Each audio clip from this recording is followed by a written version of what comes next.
Life. Hello hello hello. Mike. जय हिंद दोस्तों, मैं शिवम गुप्ता स्वागत करता हूं आपका अपने परिवार रोजगार बदंगित पर। उम्मीद करता हूं आप सभी अच्छे होंगे, बेहतरीन होंगे, जिंदाबाद होंगे, एकदम शानदार होंगे। एक बार आप सभी प्यारे साथी बताएंगे आप सभी कैसे हैं। Very very very good morning, Radhe Radhe, जय श्री कृष्णा, जय हिंद, जय माँ सरस्वती। सभी दोस्तों को, सभी प्यारे साथी क्लास से जुड़ जाएंगे, बताएंगे आप सभी कैसे हैं और क्या मेरी वॉइस और वीडियो आप सभी तक प्रॉपर तरह से पहुंच पा रही है या नहीं। एक बार सभी दोस्त, सभी प्यारे साथी कंफर्म करेंगे, फिर शुरू करते हैं हम अपनी एक शानदार, एक बेहतरीन, एक लाजवाब क्लास जो कि रहने वाला है मेरे भाई हमारा यहाँ पर एक नया चैप्टर जिसका नाम है मेमोरी, है ना। इससे पहले की क्लासेस में हमने अपने इनपुट डिवाइसेस, आउटपुट डिवाइसेस के बारे में बहुत अच्छे से, बहुत गहराई में जाना। जो जो डिवाइसेस हमारे लिए बहुत ज़रूरी हो सकती हैं, जैसे कि आपकी कीबोर्ड, जैसे कि आपका माउस, मॉनिटर या फिर प्रिंटर, उन्हें हमने बहुत अच्छी तरह से सभी चीज़ों को समझा। प्रिंटर में हम बहुत ज़्यादा डीप तक भी गए, जहाँ से आपसे क्वेश्चन पूछे जाते हैं। वहाँ पर हमने थोड़ी सी चीज़ें की पॉइंट्स के आधार पर समझी कम। वो थोड़ा सा कल का टॉपिक टफ था, सच में टफ था, लेकिन आपको बहुत ज़्यादा उसमें नहीं परेशान होना है। सिर्फ जो की पॉइंट तुम्हें बताए हैं उतने ही याद रखने हैं, उतने मात्र से आपका काम हो जाएगा। ठीक है भैया, तो बिल्कुल एक बार सभी दोस्त जुड़ जाएंगे। रसिका, निशु, प्रिया, हिमांशु, प्रेम, प्रदुम, खुशबू, सीटू, दिखाओ कमेंट, रवीना, सिद्धार्थ, चलो नीचे देखो, है ना, ज्ञानी, उपेंद्र। अब नहीं हो रही होगी भैया वॉइस मिसमैच, कल की क्लास में थोड़ी सी समस्या थी बट उसे ठीक करा लिया गया है। अमित पांडे, रूबी, सविता, दीपक, विशाल, आकाश। ठीक है भैया, तो शुरू करते हैं क्लास को बिना किसी देरी के।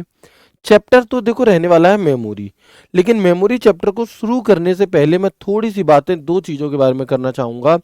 एक तो करना चाहूँगा लेज़र, लेज़र प्रिंटर जो हमारा था, हम कल की क्लास में जो हमने पढ़ा था उसके बारे में हम थोड़ी सी बात यहाँ पर करना चाहूँगा। एक तो टाइपिंग मिस्टेक कह लो, स्पेलिंग मिस्टेक कह लो, या मेरा ध्यान नहीं जा पाया उस चीज़ पर। जो हमने कल लेज़र की एक फुल फॉर्म लिखी थी वो थोड़ी सी यहाँ पर गलत थी। ठीक है, तो इसकी लेज़र की जो सही फुल फॉर्म होगी वो क्या होगी आपकी, तो हम कहेंगे light amplification by stimulated emission of radiation. ये हमारी यहाँ पर लेज़र की फुल फॉर्म हो जाती है। दूसरा, कई बार ऐसा होता है कि मतलब जैसे कि कल भाई पूछ रहे थे एक, कि सर पॉजिटिव और जो आपका नेगेटिव है इससे रिलेटेड कैसे क्वेश्चन पूछे जाते हैं लेजर प्रिंटर से संबंधित, तो थोड़ी सी बात हम उसकी भी करते हैं। सबसे पहले हम देखेंगे कि जो लेजर प्रिंटर है ये इंक का प्रयोग नहीं करता, बल्कि ये इलेक्ट्रोस्टैटिक चार्जेस यानी कि पॉजिटिव एंड नेगेटिव के माध्यम से प्रिंटिंग करता है। कौन सा प्रिंटर है हमारा, लेजर प्रिंटर है। ठीक है भैया, बिल्कुल ठीक है ना दोस्त। ओके, तो हम यहाँ पर कहेंगे कि लेजर प्रिंटर इंक का उपयोग नहीं करता, बल्कि electrostatic charges positive and negative के माध्यम से प्रिंटिंग करता है। और लेजर प्रिंटर में जो है वो टोनर टोनर नेगेटिव होता है, और पेपर जो है हमारा ये पॉजिटिव होता है। और कोरोना वायर जो है ये पेपर को पॉजिटिव चार्ज देने का काम करता है। और यही सवाल पूछा गया था जो कल की क्लास में भाई पूछ रहे थे, तो वो ये चीज़ थी। ठीक है, अगर आप लोगों ने नहीं देखा होगा तो यहाँ से आपको क्लियर होगा कि कोरोना वायर का काम क्या होता है इसमें। तो हम और आप कहेंगे कि भैया कोरोना वायर पेपर को पॉजिटिव चार्ज देता है। ठीक है दोस्त, आगे बढ़ेंगे इससे रिलेटेड। और अगर आपसे पूछा जाए कि जो टोनर पार्टिकल्स होते हैं इस पे कैसा चार्ज होता है, तो सिंपली याद रखना है नेगेटिव। ये याद रखने वाली बातें हैं, रटने वाली बातें हैं, कुछ पॉइंट्स आपको याद करने ही होंगे। पेपर पे कैसा चार्ज होता है, तो याद रखेंगे पेपर पर चार्ज होता है हमारा पॉजिटिव। और जो कोरोना वायर होता है या इसे हम ट्रांसफर रोलर जो होता है, ये क्या करता है, तो ये पेपर को पॉजिटिव चार्ज देने का काम करता है। ठीक है, ये क्या करेगा मेरे भाई, कोरोना वायर पेपर को पॉजिटिव चार्ज देता है। ठीक है, अब बताना एक बार वॉइस क्लियर है क्या, एक बार बताएंगे। जो दो तीन साथी कह रहे थे कि भैया वॉइस क्लियर नहीं आ रही, क्या मेरी वॉइस अब आप सभी तक क्लियर पहुंच रही है या अभी भी कोई समस्या है। ठीक है जी, इसके बाद हम देखेंगे फोटो रिसेप्टर ड्रम जो होता है ये वेरिएबल चार्ज लेजर से कंट्रोल किया जाता है। और फ्यूजर जो यूनिट है इस पर कोई चार्ज नहीं होता, ये हीट और प्रेशर होता है इस पर ओनली। ठीक है, तो इसके बारे में सिर्फ इतनी ही जानकारी आपको लेनी है, इससे ज्यादा नहीं। समझ में आए नहीं आए, बस इतना फैक्ट तुम्हें से याद रखना। अगर इस यहां से क्वेश्चन कैसे बन सकता है, तो ऐसे स्टेटमेंट आपसे पूछेगा, वो मैं आपको समझा देता हूं कि पेपर को पॉजिटिव चार्ज कौन देता है। तो आप और हम कहेंगे कि जो पेपर है हमारा, उसे पॉजिटिव चार्ज देने का काम कोरोना वायर का होता है। ठीक है भैया। टोनर किस चार्ज का होता है? तो जो टोनर है उस पर नेगेटिव चार्ज होता है। और जो फ्यूजर यूनिट का काम क्या होता है? तो ये हीट और प्रेशर देता है, चार्ज नहीं देता। ठीक है जी। तो यहां पर हमारा जो लेजर प्रिंटर वगैरह के बारे में बातचीत थी वो हो जाती है कंप्लीट। अब कई बार आप लोगों ने अलग अलग पेपर में, या मैं यूं कहूं कि कुछ बुक्स में या अलग अलग वेबसाइट पर एक नाम सुना होगा, पेरीफेरल डिवाइसेस। कौन सा?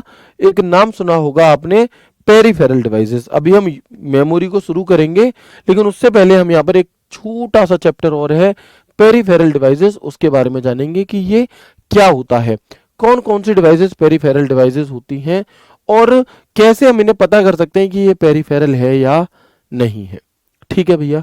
तो देखो, हर वो डिवाइस, अगर मैं बिल्कुल बेसिक शब्दों में आपको समझाऊं तो ध्यान देंगे कि हर वो डिवाइस जो आपके सीपीयू से जुड़ी है, पेरीफेरल डिवाइस है। मतलब भैया सीपीयू से तो माउस भी जुड़ा होता है। जी हाँ, माउस एक पेरीफेरल डिवाइस है। भैया सीपीयू से तो प्रिंटर भी जुड़ता है, मॉनिटर भी जुड़ता है। जी हाँ, प्रिंटर मॉनिटर भी एक पेरीफेरल डिवाइस है। आप कहेंगे भैया मॉनिटर से तो हमारी पेन ड्राइव भी जुड़, सीपीयू से तो पेन ड्राइव भी जुड़ जाती है। तो हम और आप कहेंगे कि हाँ, जो पेन ड्राइव है ना, वो भी पेरीफेरल डिवाइस है। मतलब ये कि input devices, output devices, memory devices, ये सब की सब हमारी पेरीफेरल डिवाइस होती हैं। ठीक है। तो अब हम यहां पर समझेंगे कि जो पेरीफेरल डिवाइस है, ये पेरीफेरल की स्पेलिंग गलत हो गई है भैया, जेमिनी से फोटो बनवाया था तो उसने ये स्पेलिंग गलत कर दी है, परेशान मत होना। ठीक है ना। चलो,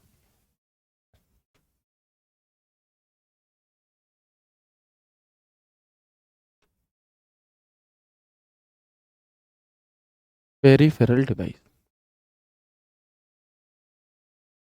ठीक है।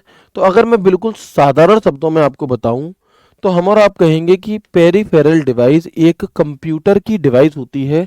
एक कंप्यूटर डिवाइस है, जैसे कीबोर्ड भी हो सकता है, प्रिंटर भी हो सकता है। ये डिवाइसेस कंप्यूटर का हिस्सा नहीं होती, ये कंप्यूटर की सहायक यानी कि ऑक्सिलरी डिवाइस होती हैं। ये हमारी जो कंप्यूटर है ना, जो सीपीयू है, ये सीपीयू का हिस्सा नहीं है, ये सीपीयू की मदद करती हैं और एडिशनल काम करने में। तो ये हमारी सीपीयू की क्या है? ऑक्सिलरी यानी कि सहायक डिवाइस होती हैं। Peripheral is a computer device such as keyboard और printer. These devices are not part of the computer, these are auxiliary device of the computer. ठीक है भैया। सर पेरिफेरल मींस पास पड़ोस होता है, बिल्कुल। तो पेरिफेरल का मतलब यह है कि सीपीयू के जो आस पड़ोस की जो डिवाइसेस होती हैं, जो उसके आसपास रखी जाती हैं, जैसे कि मॉनिटर, जैसे कि कीबोर्ड, जैसे कि माउस, जैसे कि स्कैनर, सभी ये सब हमारी पेरिफेरल डिवाइस कहलाती हैं। ठीक है दोस्त, कोई स्पीड तेज नहीं है, सब कुछ ठीक है। तो अगर मैं इसके वन लाइनर के तौर पर जाऊं कि यहां से वन लाइनर कैसे, क्वेश्चन क्या है, तो याद रखेंगे कि पेरिफेरल डिवाइसेस को ऑक्सिलरी डिवाइस भी कहा जाता है, यानी कि ऐसी डिवाइस भी कहा जाता है जो कंप्यूटर की सहायता करते हैं। ठीक है भैया।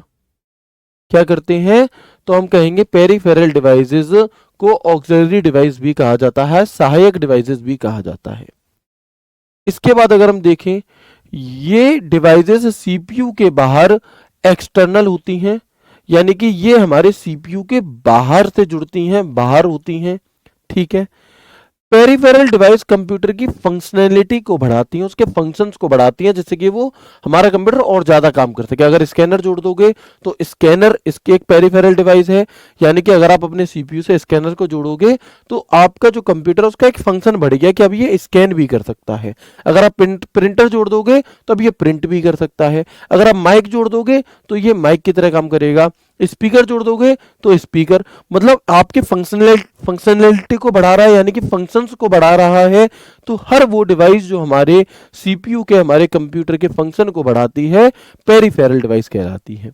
अब आपके मन में एक सवाल आएगा कि क्या इनपुट डिवाइस भी पेरिफेरल होती हैं और आउटपुट डिवाइस भी पेरिफेरल होती हैं? तो हम कहेंगे जी हाँ, जितनी भी इनपुट डिवाइस हैं सबकी सब पेरिफेरल हैं, जितनी भी आउटपुट डिवाइस हैं सब की सब पेरिफेरल हैं। जितनी भी मेमोरी वाली डिवाइसेस हैं सब की सब पेरिफेरल हैं। ठीक है, तो कीबोर्ड माउस ये इनपुट डिवाइसेस होती हैं, ये भी पेरिफेरल हैं।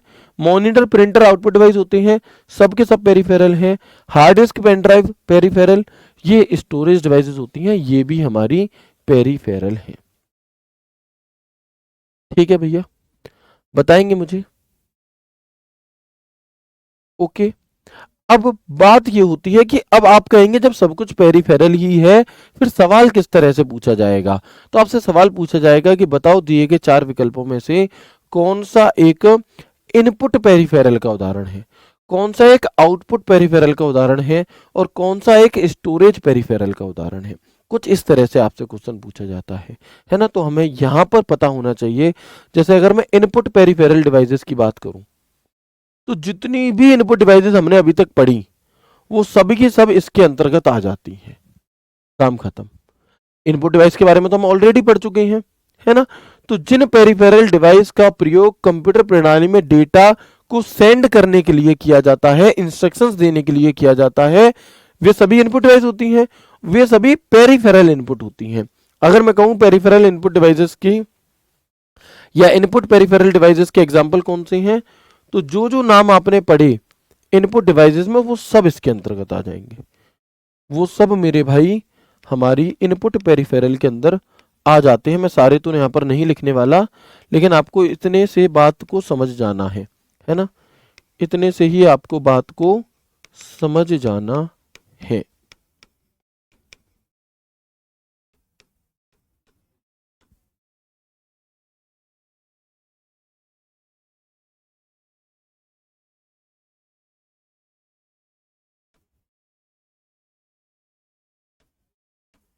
ETC,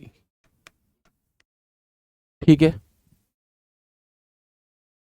तो इनपुट पेरिफेरल जितनी भी इनपुट डिवाइसेस हैं वे सबकी सब इनपुट पेरिफेरल कहलाती हैं, क्योंकि ये हमारे कंप्यूटर से जुड़ती हैं, सीधे तौर पर सीपीयू से जुड़ती हैं। ठीक है, तो ये जितनी भी इनपुट डिवाइसेस आपको दिख रही हैं सबकी सब इनपुट पेरिफेरल हैं।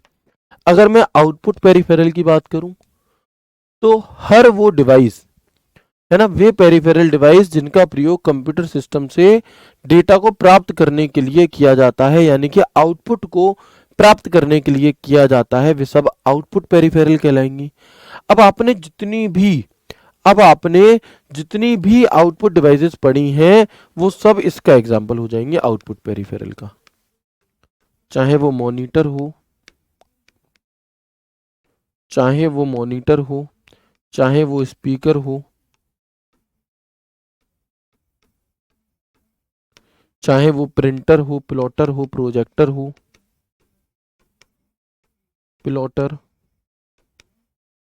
प्रोजेक्टर, ये सभी की सभी क्या है हमारी, तो आप कहेंगे भैया ये सब की सब हमारी आउटपुट पेरिफेरल डिवाइस का उदाहरण होती हैं, है ना। ये सभी की सभी हमारी आउटपुट पेरिफेरल डिवाइस का उदाहरण हो जाती हैं, कोई दिक्कत नहीं है। बिल्कुल इसी तरह से स्टोरेज पेरिफेरल भी होती हैं। कौन सी? स्टोरेज पेरिफेरल, जो हमारे कंप्यूटर की सहायता करती हैं स्टोरेज के लिए, है ना। तो वह पेरिफेरल डिवाइस जो कंप्यूटर द्वारा दिए गए डेटा को स्टोर करने के लिए प्रयोग की जाती हैं। तो अब हमारा जो चैप्टर होगा मेमोरी वाला, उसमें हम जितनी भी डिवाइसेस पढ़ेंगे वे सभी की सभी, है ना, वे सभी की सभी हमारी स्टोरेज पेरिफेरल डिवाइस का उदाहरण हो जाएंगी। For example hard disk, SSD, pen drive, जितने भी नाम हैं वे सब के सब हमारे कौन से हो जाएंगे? Pen drive, ETC। तो ये सब के सब हमारे स्टोरेज पेरिफेरल डिवाइस के उदाहरण हो जाते हैं। भले ही मैंने यहाँ पर और नाम नहीं लिखे, लेकिन आपको समझ जाना है कि जो भी डिवाइस आपकी मेमोरी से संबंधित होगी वो स्टोरेज पेरिफेरल अपने आप हो जाएगी। ठीक है दोस्त, एक बार प्लीज आप सभी मुझे कंफर्म करेंगे कि यहाँ तक की बात में आपको किसी भी प्रकार की कोई दिक्कत, परेशानी या समस्या तो नहीं है ना। ये जितने भी हमारे यहाँ पर क्या है, अब देखो कि चाहे तो वो कीबोर्ड हो, चाहे वो आपका ऑप्टिकल माउस हो, चाहे वो हेडफोन हो, है ना, वेब कैमरा हो, इमेज स्कैनर हो, ये सब एक ही पेज पर दिया है, मतलब ये सब की सब हमारी पेरीफेरल डिवाइस है। कैसी हैं? Peripheral device. ठीक है, प्लीज एक बार मुझे यस करके बताएंगे। ठीक है,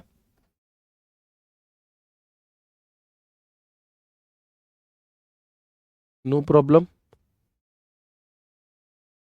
वेरी गुड। अगर मैं आपसे कहूं सही मिलान करें, है ना, अगर मैं आपसे कहूं सही मिलान करें और यहां मैं लिख दूं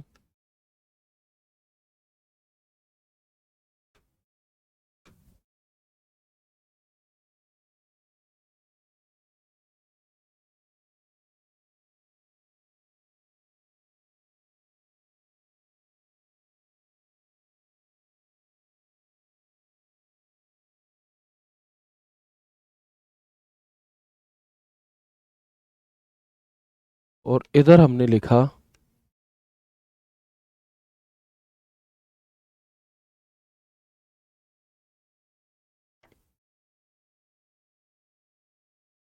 स्टोरेज पेरिफेरल, आपको सही मिलान करना होगा, है ना।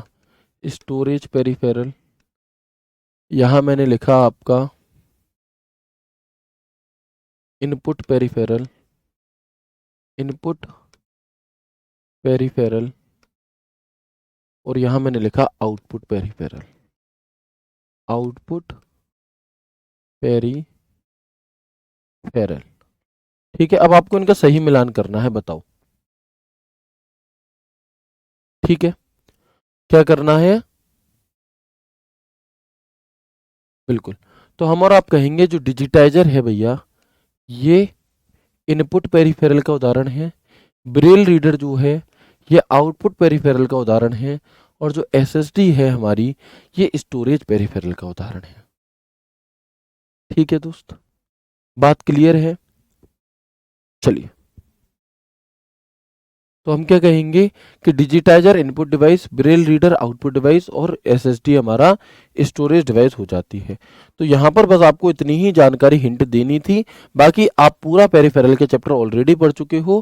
क्योंकि अगर शुरुआत ही हम पेरिफेरल से करते तो वहां पर आपको माउस के बारे में डिटेल में बताते, है ना, स्कैनर के बारे में बताते, बट हम सभी के बारे में ऑलरेडी जान चुके हैं, क्योंकि, है ना, तो इसलिए हमारा अब हमें उन चीजों को दोबारा नहीं जानना। अब हमारा यहाँ पर जो चैप्टर है वो शुरू होता है, उसका नाम है मेमोरी। अब हमारा आज का जो वास्तविक चैप्टर है वो शुरू होता है, जिसका नाम है मेमोरी। और ये यूपी का एक पसंदीदा चैप्टरों में से एक है। बाकी पूछने को भैया एग्जामिनर है, कुछ भी पूछ सकता है, लेकिन हाँ, क्योंकि आप यूपी के सारे ही पेपर देने वाले हो, तो ये चैप्टर पसंदीदा चैप्टर है। 1 से 2 क्वेश्चन आपको नॉर्मली पेपर में देखने के लिए इस चैप्टर से जरूर मिलता है ना। कितने क्वेश्चन? 1 से 2 क्वेश्चन आपको जरूर देखने के लिए मिलते हैं, एक तो मिनिमम मिलता ही मिलता है हमारा।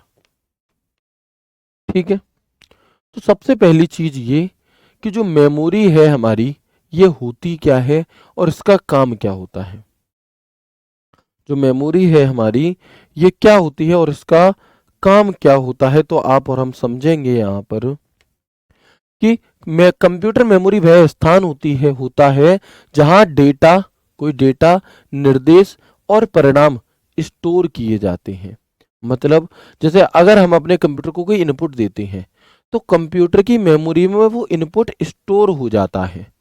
फिर आपका सीपीयू उस स्टोर किए हुए इनपुट को रिसीव करता है, उसकी प्रोसेसिंग करता है, फिर आउटपुट देता है। तो उस आउटपुट को भी स्टोर करके कौन रखती है? हमारी मेमोरी ही रखती है। तो computer memory is the storage area, ये एक स्टोरेज एरिया होता है where data, instructions and result are stored for processing. या फिर प्रोसेस होने के बाद, या फिर मेरे भाई प्रोसेस होने के बाद में जो रिजल्ट आता है उसे भी स्टोर करने का काम किसका होता है? मेमोरी का। मेमोरी की खास बात ये होती है कि बिना मेमोरी के कंप्यूटर चल ही नहीं सकता, है ना, उसे चालू ही नहीं किया जा सकता। तो मेमोरी के बिना कंप्यूटर कोई भी काम नहीं कर सकता, यहाँ तक कि स्टार्ट तक नहीं होगा, क्योंकि जो ऑपरेटिंग सिस्टम है वो भी हमारी मेमोरी में ही लोड होता है। ठीक है जी। चलो, सीपीयू डेटा को मेमोरी से पढ़ता और लिखता है। जो सीपीयू है हमारा, वो डेटा को मेमोरी से पढ़ता है और लिखने का काम कर रहा होता है, और इसे इंटरनल स्टोरेज सिस्टम भी कहा जाता है। यानी कि वे मेमोरी जो कंप्यूटर को चलाने का काम करती हैं, वे कंप्यूटर के अंदर मौजूद होती हैं, इसलिए इंटरनल स्टोरेज सिस्टम भी हम इन्हें कहते हैं। इसे इंटरनल स्टोरेज सिस्टम भी कहा जाता है। तो कंप्यूटर मेमोरी क्या है? कंप्यूटर मेमोरी एक ऐसा स्थान है जहां पर आपके द्वारा दिए गए डेटा, आपके द्वारा दिया गया इंस्ट्रक्शंस स्टोर किया जाता है, और कंप्यूटर के द्वारा जो प्रोसेस करने के बाद जो रिजल्ट दिया जाता है उसे भी स्टोर किया जाता है। सर स्पीड थोड़ा स्लो कर दीजिए प्लीज, नोट नहीं बना पा रहे हैं भैया, नहीं बना पाओगे आप, सॉरी। आप इतनी क्लासेस हो गई हमारी, लगभग 10-12 क्लासेस हो चुकी हैं, आपको अभी तक यही नहीं पता चला दोस्त, साथ के साथ नोट्स आपको नहीं बनाने हैं, समझो बात को। ठीक है, स्पीड ऑलरेडी बहुत ज्यादा स्लो है, इससे ज्यादा स्लो कर ही नहीं सकते, सोचो भी मत इससे ज्यादा स्लो की तो। ठीक है भैया, क्लियर है यहां तक की बात? चलो आगे अगर हम बात करते हैं तो मेमोरी की जरूरत क्यों पड़ती है आखिर हमें, वाई मेमोरी इज रिक्वायर्ड? तो प्रोग्राम को स्टोर करने के लिए, किसी भी प्रोग्राम को स्टोर करने के लिए, किसी डेटा, किसी इंस्ट्रक्शंस जो भी तुमने इनपुट दिया है उसे स्टोर करने के लिए, है ना। इसके अलावा इंटरमीडिएट रिजल्ट रखने के लिए और फाइनल आउटपुट को करने के लिए हम किसका प्रयोग करते हैं? मेमोरी का ही प्रयोग किया जाता है। ठीक है, तो मेमोरी का प्रयोग जो हम और आप क्या कर रहे हैं, जो हम और आप क्या कर रहे हैं, इनपुट दे रहे हैं कंप्यूटर को, उसे भी स्टोर करता है। प्रोसेसिंग के बाद उसका रिजल्ट जब तक दिया नहीं जा रहा तब तक उस रिजल्ट को स्टोर करेगा, और अगर आप चाहो तो भविष्य के लिए भी उसे अपने पास सहेज कर, अपने पास संभाल करके रखता है। ठीक है भैया, चलो, तो उम्मीद करता हूं यहां तक की भी हर एक बात आपको समझ में आ चुकी होगी। अब एक मोस्ट कॉमन टॉपिक इसके ही अंदर होता है हमारा, मेमोरी के अंदर ही, जिसे हम और आप कहते हैं यूनिट्स ऑफ मेमोरी, और ये इंपॉर्टेंट है। हो सकता है बाकी की थ्योरी से क्वेश्चन पूछा जाए, और एक तरफ हो सकता है कि आपसे सिर्फ और सिर्फ इस चैप्टर से यूनिट्स ऑफ मेमोरी से रिलेटेड क्वेश्चन पूछ लिया जाए। तो इस चैप्टर की जो शुरुआत है ना, जो इस चैप्टर की शुरुआत है मेरे भाई, उसे हम कहां से करेंगे? इस यूनिट्स ऑफ मेमोरी के चैप्टर से ही करेंगे। इंटरमीडिएट रिजल्ट को एक्सप्लेन कर दीजिए भैया। इसका मतलब है, देखो, मैंने अपने कंप्यूटर को इनपुट दिया, उसने कंप्यूटर के इनपुट को रिसीव कर लिया, अपने पास संभाल कर रख लिया, ठीक है। अब कंप्यूटर ने उसकी प्रोसेसिंग करके रिजल्ट जनरेट तो कर लिया, लेकिन अभी आप लोगों तक पहुंचाया नहीं है, तो बीच में रुका हुआ है, तो वो तब तक कहां स्टोर रहेगा? कंप्यूटर की मेमोरी में ही होता है। ठीक है दोस्त, चलो, तो अब अगर हम बात करते हैं आपसे यूनिट्स ऑफ मेमोरी की, तो सबसे बेसिक टॉपिक है, यहां से जरूर क्वेश्चन पूछा जाता है, और बहुत डिटेल में और बहुत अच्छे तरह से हम इसे पढ़ेंगे। ठीक है, तो अब आप यहां पर देखोगे यूनिट्स ऑफ मेमोरी में जो एक सबसे छोटी यूनिट होती है उसका नाम होता है बिट। सबसे छोटी जो एक यूनिट होती है उसका नाम होता है मेरे भाई बिट। ठीक है, बिट से ठीक बड़ी जो एक यूनिट होती है उसका नाम होता है निबल। बिट से ठीक बड़ी एक यूनिट होती है उसका नाम होता है निबल, है ना। उसका नाम क्या होता है मेरे भाई? निबल होता है। निबल से ठीक बड़ी एक यूनिट होती है और उसका नाम होता है बाइट। बाइट से ठीक बड़ी एक यूनिट होती है जिसका नाम होता है केबी अर्थात किलोबाइट। केबी से ठीक बड़ी एक यूनिट होती है जिसका नाम होता है एमबी यानी कि मेगाबाइट। एमबी से ठीक बड़ी एक यूनिट होती है जीबी यानी कि गीगाबाइट।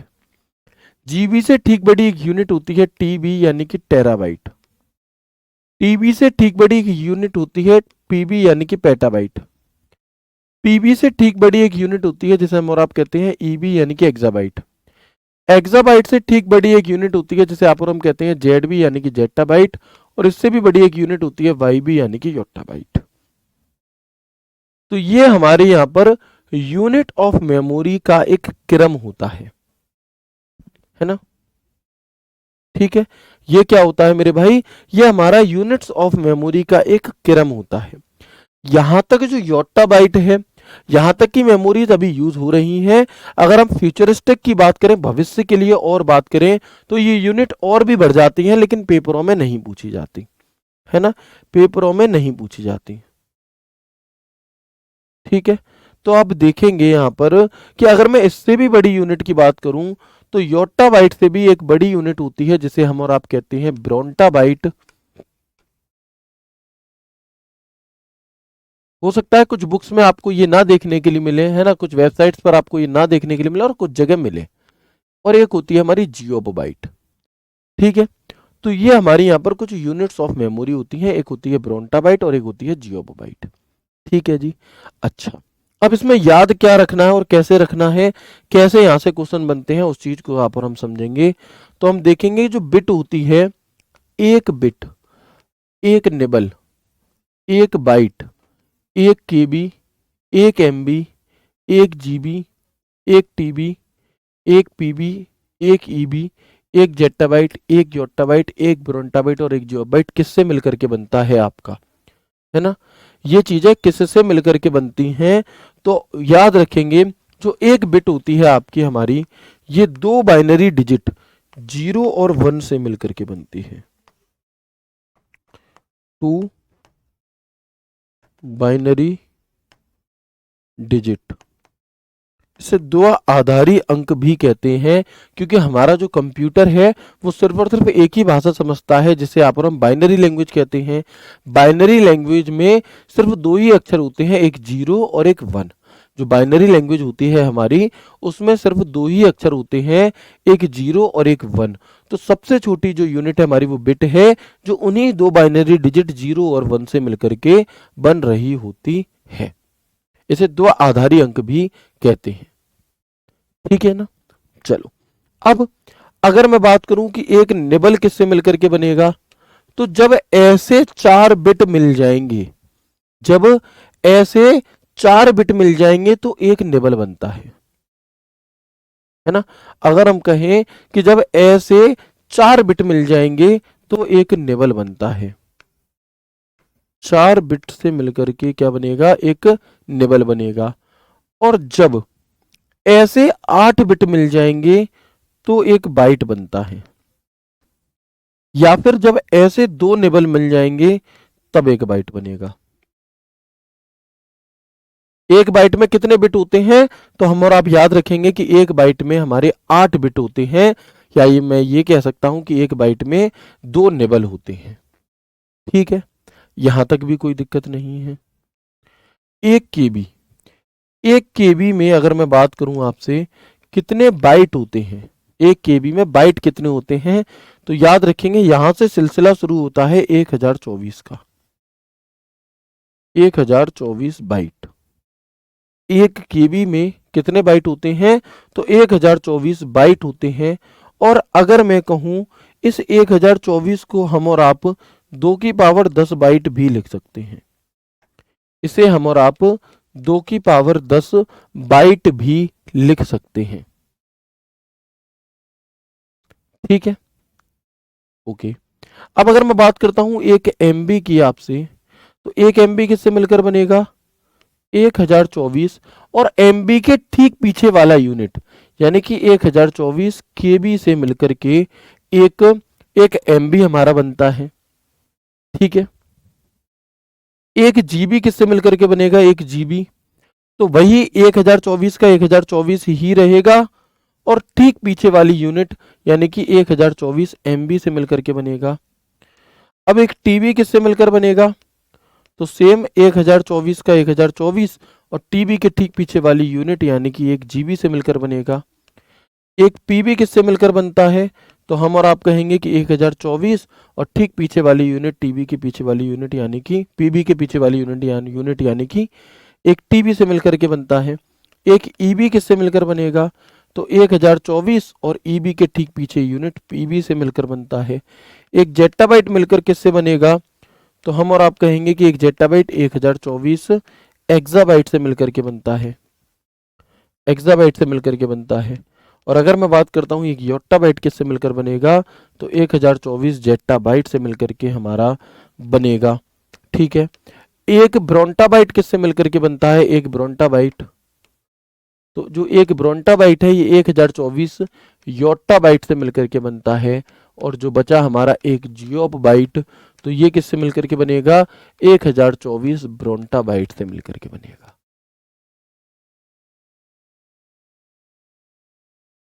ठीक है, तो हमें जो इसमें याद रखना होगा मेरे भाई,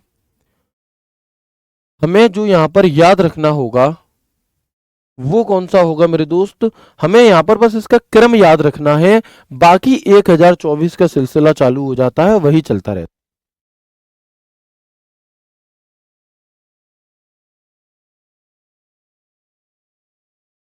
ठीक है दोस्त, है ना। तो ये क्या है हमारा, ये यूनिट्स ऑफ मेमोरी का चैप्टर हो गया। अब आपके मन में एक सवाल उठेगा कि इसके क्रम को हम और आप याद कैसे करें, है ना। इसका जो क्रम है उसे हम और आप आखिर याद किस तरह से करेंगे। तो देखो सबसे पहले तो बिट निबल बाइट, ठीक है। आप क्या करो, इसे लिख करके देखो एक दो बार, 2 से 3 बार जब आप इसे लिख करके देखोगे तो बराबर कई बार लिखने से क्या होगा कि आप अपने आप इसे लिखना चालू कर दोगे। कैसे, देखो सबसे छोटी बिट, बिट के बाद निबल, अपने मन में बोलो bit nibble byte, KB MB GB TB PB EB ZB YB bronto byte geop byte. ठीक है, तो इस तरह से जब आप इसे 2 से 3 बार लिखोगे तो हो सकता है कि शुरुआत में आपसे थोड़े कुछ मिस्टेक हो जाए, ऊपर नीचे हो जाए, लेकिन जब आप 2 3 बार लिख लोगे ना, अपने आप ये क्रम आ जाएगा। और क्रम के आते ही फिर तो तुम्हें कुछ भी याद नहीं रखना, क्रम के आते ही बस याद रखना है कि बिट 0 और 1 से मिलकर बनेगा, निबल 4 बिट से, बाइट 8 बिट से, बस।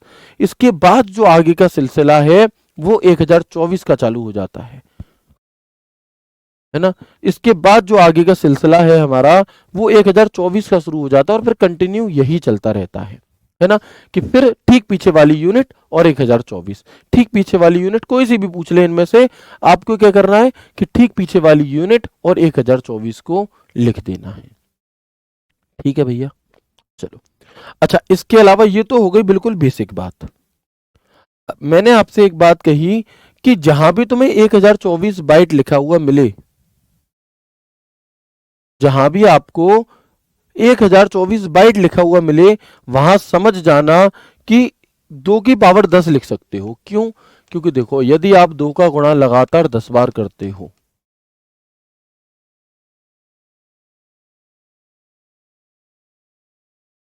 देखो जब आप 2 का गुणा लगातार 10 बार करते हो तो 1 2 3 4 5 6 7 8, 1 2 3 4 5 6 7 8 9 10, हाँ।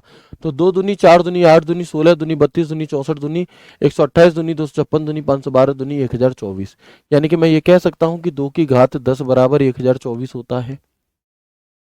ठीक है, तो कई बार एग्जामिनर अब क्या करने लगा है कि आपसे 1024 की जगह पे क्या कर देगा, आपसे 1024 की जगह पर 1024 की जगह पे 2 की पावर 10 बाइट लिख दिया। अब जैसे यहां पर उसे लिखना था 1024 केबी, तो इसकी जगह पे 1024 केबी की जगह पे 2 की पावर 10 केबी लिख सकते हैं। 1024 एमबी की जगह पे 2 की पावर 10 एमबी लिख सकते हैं। 1024 जीबी की जगह पे 2 की घात 10 जीबी लिख सकते हैं। 1024 टीबी की जगह पे 2 की घात 10 टीबी लिख सकते हैं। 1024 पीबी की जगह पे 2 की घात 10 पीबी लिख सकते हैं। 1024 ईबी की जगह पे 2 की घात 10 ईबी लिख सकते हैं। और 1024 जेडबी की जगह पे 2 की घात 10 जेडबी लिख सकते हैं, है ना। ऐसे ही ब्रोंटा बाइट 1024 योट्टा बाइट की जगह 2 की घात 10 योट्टा बाइट लिख दो, एक जियो बाइट की जगह 2 की घात 10 ब्रोंटा बाइट लिख दो। समझ रहे हो मैं क्या कहना चाह रहा हूं, क्योंकि ये सवाल आजकल पूछे जाते हैं। तो पहले उतनी बात याद रख ली, उसके बाद इतनी कर ली। ठीक है जी, यहां तक हमें कोई दिक्कत नहीं है। देखो शुरू अभी मैं अगर एक साथ तो मैं सब बता देता तो तुम्हें समस्या होती, लेकिन इस तरीके से अगर जैसे मैं धीरे धीरे करके चीजें बढ़ा रहा हूं तो नहीं होगी, है ना। यहां तक हो गया जी, ठीक है। अब ध्यान देंगे एक चीज का और, कि आपसे ये पूछ लिया जाता है, बताओ 1 मिलियन बाइट, 1 मिलियन बाइट जो है हमारा वो कितने के बराबर होता है, तो हम कहेंगे 1 MB में 1 मिलियन बाइट होते हैं। एक MB जो है हमारी, इसमें 1 मिलियन बाइट होते हैं। 1 GB में 1 बिलियन बाइट होते हैं। जो 1 GB होता है हमारा, इसमें जो बाइट की संख्या है वो 1 बिलियन होती है, और 1 TB में 1 ट्रिलियन बाइट होते हैं। 1 TB में 1 ट्रिलियन बाइट होते हैं, ट्रिलियन। 1 TB में 1 ट्रिलियन बाइट होते हैं, है ना। और इन्हें समझना, इन्हें याद करना इसलिए भी आसान है, तो MB की फुल फॉर्म मेगाबाइट होती है, और मिलियन बाइट में भी MB आ रहा है पहला अक्षर, ठीक है। ऐसे ही जब आप टेराबाइट याद करोगे तो ट्रिलियन बाइट, और यहाँ भी TB यानी कि ट्रिलियन बाइट, तो इसे याद करना आसान हो जाएगा। बिलियन बाइट बीच वाला हो जाता है आपका GB, ठीक है जी। चलो, इसके अलावा अभी आपको लग रहा होगा सर ये तो बहुत ज्यादा हौच-पौच हो गई, इसे साफ तरह से दे दो, तो मैं वो भी दूंगा। इसके अलावा एक चीज और याद रखेंगे, जैसे अगर सबको ही बाइट के बारे में पूछ ले तो कैसे करेंगे। अगर इन सबको ही बाइट के फॉर्मेट में पूछ ले तब कैसे करेंगे। तो देखो, 1 KB बराबर 2 की घात 10 बाइट होता है। 1 MB बराबर 2 की पावर बढ़ती जाएगी, 10 की जगह 20 होता जाएगा। 1 GB बराबर 2 की घात 30 बाइट हो जाएगा। 1 TB बराबर 2 की घात 40 बाइट हो जाएगा। 1 PB बराबर 2 की घात 50 बाइट हो जाएगा। 10 की पावर बढ़ाते जाओ, 1 यूनिट आगे बढ़ेगी, 2 की पावर 10 बढ़ती चली जाएगी, ठीक है। क्योंकि हर बार 2 में मतलब 1024 बढ़ रहा है ना, इसलिए 2 की पावर 80 बाइट। 1 ब्रोंटा बाइट बराबर 2 की पावर 90 बाइट, और जो सबसे बड़ा होता है हमारा 1 जॉब बाइट बराबर, तो हम कहेंगे 2 की पावर 100 बाइट। ये अब आपको लग रहा होगा जरूर कि यहाँ पर तो खिचड़ी पक गई। तो इस खिचड़ी को अगर मैं यहाँ पर सॉल्व कर दूं तो आप देखोगे कि ये है आपका यूनिट्स ऑफ मेमोरी का चैप्टर, जिसे मैंने सिर्फ रफली आपको समझाया किस तरह से आप उसे याद कर सकते हैं, कैसे। बाकी अगर आपको साफ सुथरे तरीके से देखना है तो आप यहाँ पर देखें कि जो एक बिट है हमारी, ये 0 और 1 2 बाइनरी डिजिट से मिलकर के बनती है। ये 0 और 1 2 बाइनरी डिजिट से मिलकर के बन रही होती है, ठीक है भैया। अब एक निबल किससे मिलकर बनेगा, तो जब ऐसी 4 बिट मिल जाएंगी तो एक निबल बन जाएगा। जब ऐसी 8 बिट मिल जाएंगी तो एक बाइट बन जाएगा, और जब ऐसे 2 निबल मिल जाएंगे तो एक बाइट बन जाएगा। यहां तक की बात क्लियर है, ओके। एक केबी की फुल फॉर्म क्या होती है, किलोबाइट, इसे हम 1024 बाइट कह सकते हैं, या फिर इसे 2 की पावर 10 बाइट भी कह सकते हैं। बी का मतलब बाइट, ठीक है। इसके बाद अगर हम आगे बढ़े, 1 MB बराबर, तो 1 MB बराबर 1024 KB होता है कायदे में, लेकिन अगर सिर्फ बाइट में पूछेगा तो 2 की पावर 20 बाइट भी कह सकते हैं, और 1 मिलियन बाइट भी हम इसे कह सकते हैं, और इसे हम 2 की पावर 10 KB भी कह सकते हैं। इसे हम 2 की पावर 10 KB भी कह सकते हैं, ठीक है भैया। आगे बढ़े, 1 GB बराबर 1 गीगाबाइट, इसे आप 1024 MB कह सकते हो, 2 की पावर 30 बाइट कह सकते हो, 1 बिलियन बाइट कह सकते हो, या फिर 2 की घात 10 MB कह सकते हो, है ना। तो ये समझने वाली बातें हैं थोड़ी सी। ये क्या है, ये हमारी थोड़ी सी समझने वाली बातें हैं। 1 TB बराबर 1 टेराबाइट, जिसमें 1024 GB, इसे हम 2 की पावर 40 B के बराबर बाइट के बराबर मानते हैं।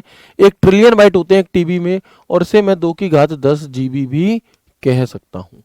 1 PB बराबर 1024 TB, इसे 2 की घात 50 बाइट हम कहते हैं, और इसे हम 2 की घात 10 TB भी कह सकते हैं। सेम ऐसे ही 1 एक्साबाइट बराबर 1024 पेटाबाइट, या फिर 2 की घात 60 बाइट, और इसे हम 2 की घात 10 पेटाबाइट भी कह सकते हैं। तो ये समझने वाली बातें हैं, है ना। अब आप कहेंगे हमसे कि भैया ये क्रम हम कैसे याद रखें, तो आप एक बार क्या करो, यूनिट्स ऑफ मेमोरी पूरी याद कर लो, लाइन सीक्वेंस याद रख लो।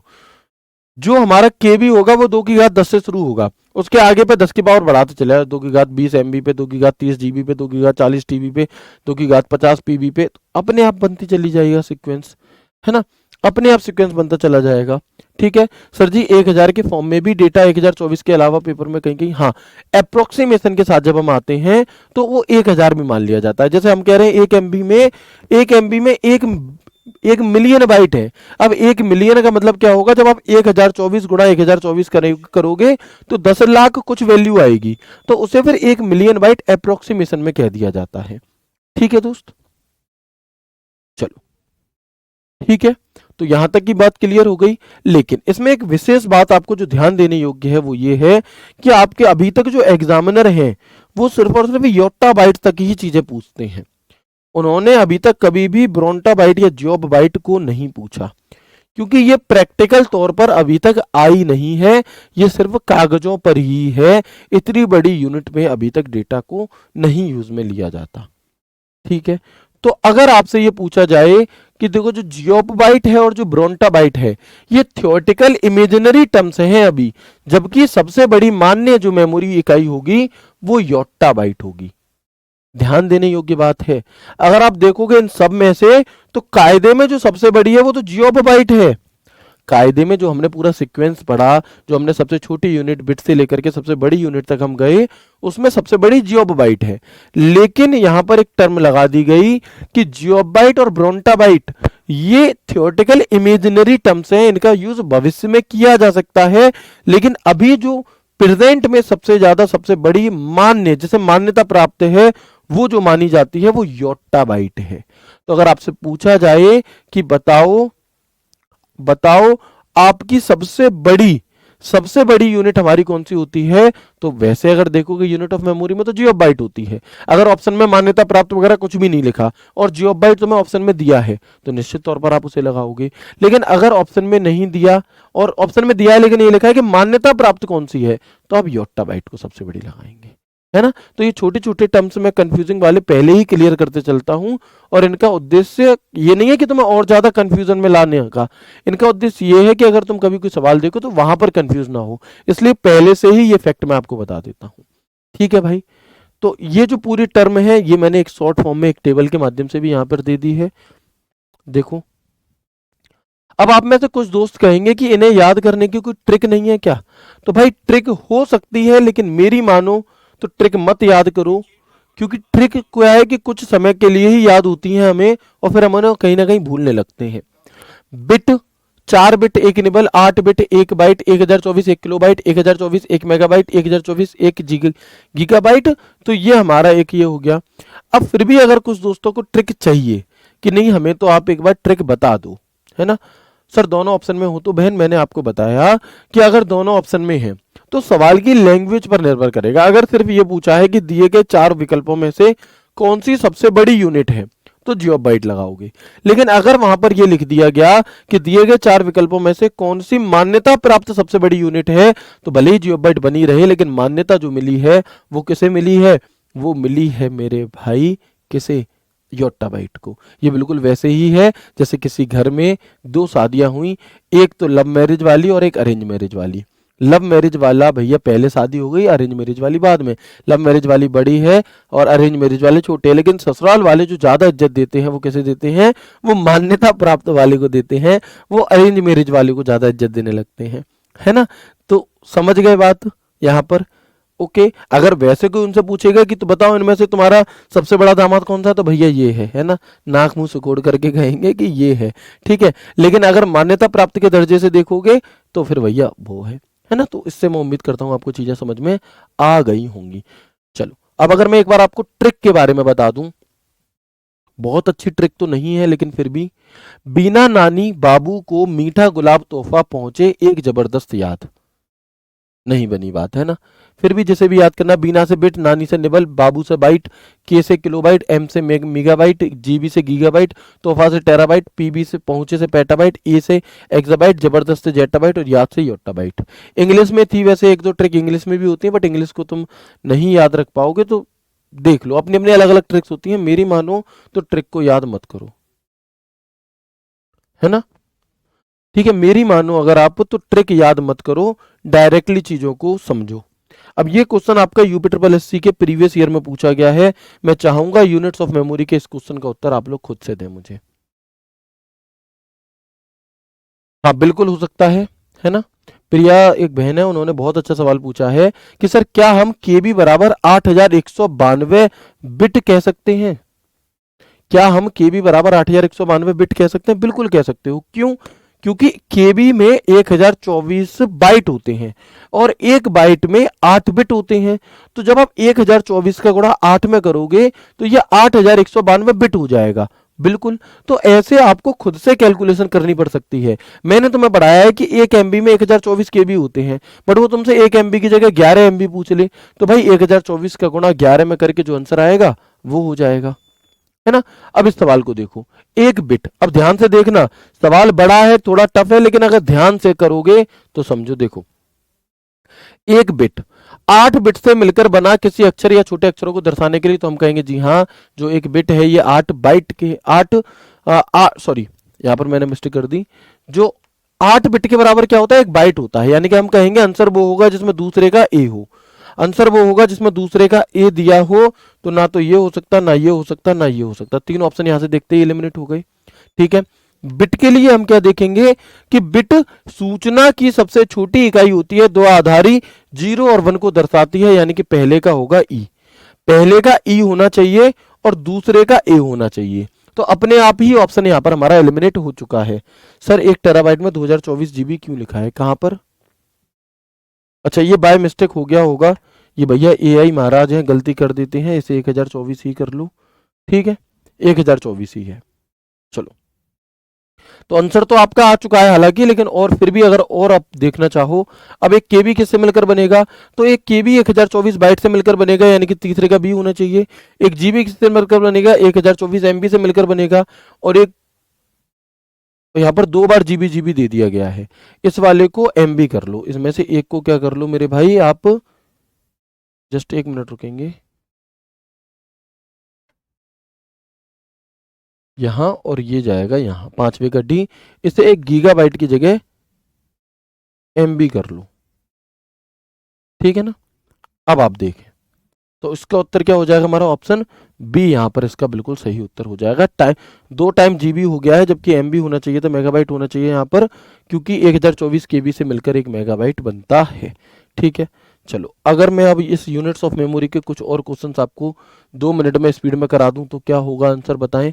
आपसे कहा गया है कंप्यूटर मेमोरी की इकाइयों को सही क्रम के संदर्भ में निम्नलिखित में से कौन सा विकल्प पूर्णतः सही है, पूरी तरह से सही है, बताओ कौन सा ऑप्शन ऐसा है जो इनके क्रम स्मॉलेस्ट से लार्जेस्ट की तरफ सबसे सही है। तो सबसे छोटी बिट होती है, बाइट होती है, निबल होती है, निबल और बाइट वाले ऑप्शन एलिमिनेट हो गए।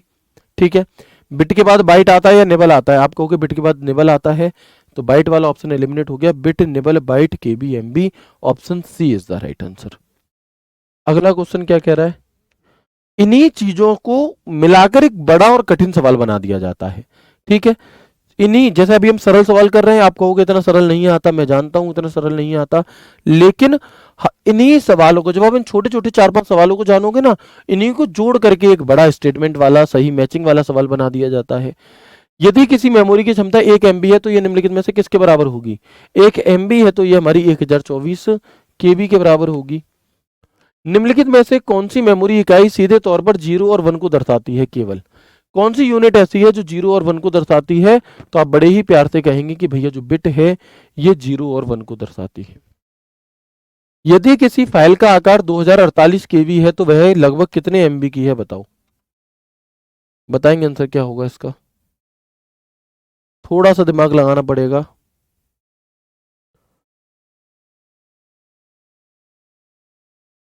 अच्छा, मैंने कुछ गड़बड़ कर दी पहले वाले में, भाई कह रहे हैं कि सर क्वेश्चन नंबर 1 का ए होना चाहिए, बाइट इज निबल, क्या था कमेंट दिखाना, एक ऑप्शन का ए होना चाहिए sir, nibble is bigger than a byte, तो वही तो मैं, nibble is a bigger than a byte, भैया गलत गलत पढ़ लिया आपने कुछ, निबल छोटी होती है, बाइट बड़ी होती है। अगला क्वेश्चन देखो, तो हम क्या कहेंगे सवाल में 2 MB, क्यों है जी 2 MB, क्योंकि 2048 KB है। अगला आपसे देखो 2 स्टेटमेंट दिए गए हैं, क्या कह रहा है, निम्नलिखित कथनों पर विचार करें, एक निबल 4 बिट्स के बराबर होता है, एक बाइट 16 बिट्स के बराबर होता है, उपरोक्त कथनों में से कौन सा कथन सही है, बताओ कौन सा स्टेटमेंट इनमें से सही है, तो आप कहोगे पहला सही है और दूसरा गलत है, यानी कि केवल 1 इज द राइट आंसर। अगला, किस मेमोरी इकाई का प्रयोग आजकल बिग डेटा, क्लाउड स्टोरेज और इंटरनेट ट्रैफिक को मापने के लिए किया जाता है, बताओ इनमें से कौन सी यूनिट्स ऐसी हैं जिनका प्रयोग बड़े बड़े क्लाउड स्टोरेज, इंटरनेट ट्रैफिक वगैरह को मापने के लिए किया जाता है। अब आप कहेंगे है ना। अब आप कहेंगे कि भैया हमें तो बताया ही नहीं आपने ये बात। भाई सबसे बड़ी यूनिट देखो ना, तो इनमें सबसे बड़ी यूनिट एक्साबाइट जेटाबाइट ये वाली है, तो सी इस सवाल का उत्तर हो जाएगा। अगला सवाल क्या कह रहा है, यदि एक टीबी बराबर 1024 जीबी है तो एक पीबी किसके बराबर होगा, बताओ। यदि एक टीबी में 1024 जीबी होते हैं तो एक पीबी किसके बराबर होता है, तो हम और आप कहेंगे भैया जो एक पीबी है ये 1024 टीबी के बराबर होता है। निम्नलिखित में से कौन सा कथन गलत है। बिट कंप्यूटर की सबसे छोटी यूनिट है, बताओ ये बात सही है कि गलत है। बिट, आपको स्टेटमेंट दे दिए गए हैं 4 और आपसे कहा गया है बताओ इनमें से सब गलत कौन सा है। तो बिट कंप्यूटर की सबसे छोटी इकाई है, जी हाँ ये बात सही है। बाइट में 8 बिट्स होते हैं, ये बात भी सही है। योटाबाइट सबसे बड़ी इकाइयों में से एक है, सही है। एक केबी 1024 बाइट नहीं 1024 जीबी होना चाहिए था। क्या होना चाहिए था, जीबी होना चाहिए था। इस वाले में आप थोड़े से जरूर फंसे होंगे, क्योंकि यहां पर आपको वो वाली बातों ने परेशान करा होगा कि भैया ब्रोंटा बाइट को क्या माने, है ना। लेकिन यहां पर आपको योटाबाइट वाली बात ही माननी है, ठीक है। अगला, यदि किसी हार्ड डिस्क की क्षमता 500 जीबी है तो ये लगभग कितने एमबी के बराबर हो गई। तो आपको कुछ नहीं करना, 500 गुणा 1024, 500 गुणा 1024 करना है, ठीक है। तो जब 500 को गुणा 1024 में करोगे तो 24 पंजे 120 हो जाएगा, 12,000 हो जाएगा, और 1000 का गुणा 5 में होगा तो 5,12,000। तो यहां पर हम कैलकुलेशन करके 5,12,000 एमबी कर देंगे। यह आपका आखिरी सवाल है, कंप्यूटर मेमोरी इकाइयों के संदर्भ में 1024 के रूल का कारण क्या है। ये मैंने आपको अभी नहीं बताया, इसे मैं आपको कल की क्लास में बताऊंगा। अभी आप मुझे बताएंगे कि निम्नलिखित में से, है ना, अभी मैंने ये वाला इस वाली बात को मैं कल की क्लास में बताऊंगा, कारण और कौन सी जो यूनिट है वो किसके लिए होती है। जैसे एमबी में हमारी वीडियो साउंड होते हैं, केबी में हमारी इमेजेस होती हैं, पिक्चर्स होती हैं, है ना, इस तरह से। आप मुझे बताएं निम्नलिखित में से कौन सी यूनिट सबसे छोटी है। यूनिट सबसे छोटी है, ये बताना है आपको। निम्नलिखित में से कौन सी यूनिट सबसे छोटी है। अच्छा, जब ये लिखा होता है ना निम्नलिखित, तो फिर हम अपना दिमाग साइड में रख देते हैं और सिर्फ जो ऑप्शन हमें दिए गए हैं उन्हीं पर आधारित चीज चेक करते हैं। तो आप ध्यान देंगे यहां पर योटाबाइट, जेटाबाइट, ठीक है, मेगाबाइट या फिर टेराबाइट, और नन ऑफ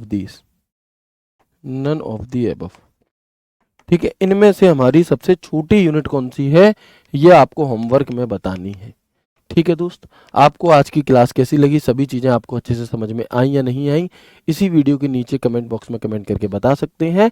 कई बार क्या होता है, जैसे हमारा हर दिन हमारे अंदर सेम एनर्जी नहीं होती है ना, बिल्कुल उसी तरह से हर दिन सेम टॉपिक नहीं होता। आज का टॉपिक आपको बहुत अच्छी तरह से क्लियर हो गया होगा, कल का नहीं हुआ था थोड़ा सा, तो कल की क्लास में बहुत सारे मैसेज आ रहे थे भैया वो चीज़ ही कठिन थी, है ना। तो तुम्हें उसमें उतनी गहराई पे नहीं जाना, जो मैंने तुम्हें कोई पॉइंट्स वगैरह बताए थे उतने समझ लो कि तुम्हारा सवाल बन जाएगा बढ़िया तरह से, ठीक है ना। तो किसी किसी दिन कुछ टॉपिक्स होते ही ऐसे हैं जिनमें ना आप कुछ बहुत ज्यादा कर सकते हैं ना मैं कुछ बहुत ज्यादा कर सकता, ठीक है। तो मिलते हैं आपसे कल की क्लास में, कमेंट करके जरूर बताना क्लास कैसी लगी। ख्याल रखिए अपना, खुश रहिए, हंसते मुस्कुराते रहिए। राधे राधे, जय श्री कृष्णा, जय हिंद।